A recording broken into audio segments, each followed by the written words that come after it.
are making history. And in fact, if you are a nominee tonight who isn't making history, shame on you.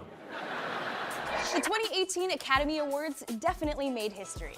Jordan Peele became the first black writer to win Best Original Screenplay. A Fantastic Woman became the first Best Foreign Film winner to feature a trans storyline, and its lead actress, Daniela Vega, was the show's first openly trans presenter. And The Shape of Water became the first science fiction film to ever win Best Picture. But these Oscars missed out on another historic moment.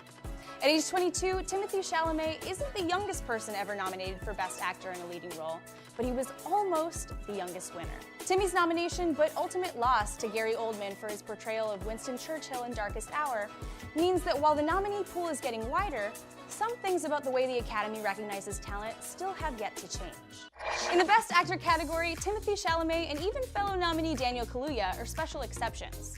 Over the 80-plus years since its inception, the Academy Awards have nominated just 25 men under the age of 30 for Best Actor.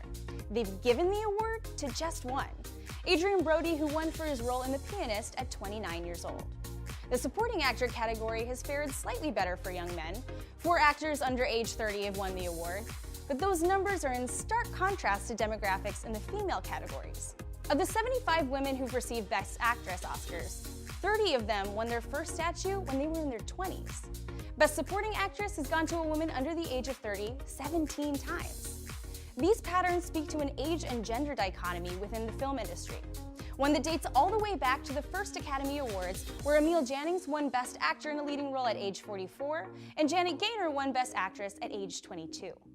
Older men in Hollywood are considered legends and masters of their craft. Meanwhile, younger actors are encouraged to pay their dues to one day hopefully ascend to the same iconic status. Take, for example, Leonardo DiCaprio. One of the youngest ever acting nominees in Oscar history, Leo earned his first nod at 19 years old. And though he continued to rack up nominations throughout his career, he didn't take home a statue until he was 42. And the Oscar goes to Leonardo DiCaprio. I do not take tonight for granted. Thank you so very much. Women, on the other hand, are held to the opposite standard. Too often in entertainment, women's worth, particularly on screen, is attached to age and appearance. That means the women who are typically celebrated, and frankly, getting cast in the first place, are the talented ingenues, fresh-faced and conventionally beautiful. It also means that actresses are perceived as having a kind of expiration date. And after a certain age, older actresses become worthless to Hollywood beyond playing somebody's mom. We're celebrating Julia's last fuckable day. Yes, salute.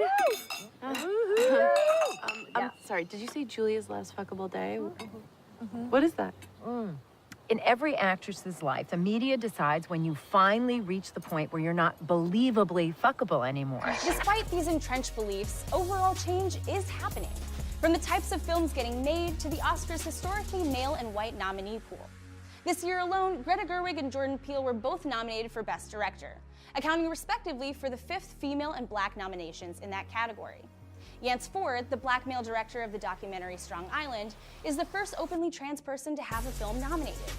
And Mudbound director Dee Reese is the first black woman nominated for Best Adapted Screenplay. Campaigns like Oscars So White and Time's Up, and the Academy's decision to increase diversity in its membership have helped shift the balance of representation in its nominees. But change doesn't happen overnight or even in the course of a year. All that is to say that even though Timmy's portrayal of 17-year-old Elio is beautiful and nuanced and immersive, it's not that surprising that he didn't win. The good news is he has plenty of career ahead of him to try again.